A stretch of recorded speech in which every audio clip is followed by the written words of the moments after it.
Learn English to Tagalog vocabulary with me.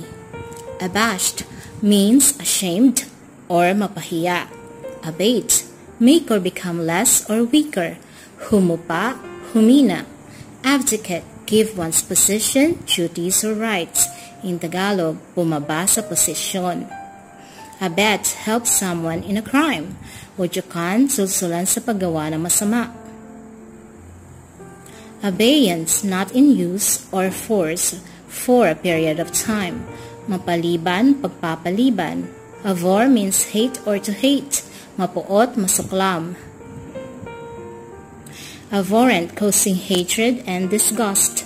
Nakasusuklam, nakapupuot, nakakamuhi. Abide by, sumunod. Abide, lived. Manirahan, mamalagi. Abject, miserable, hopeless, kaawa-awa,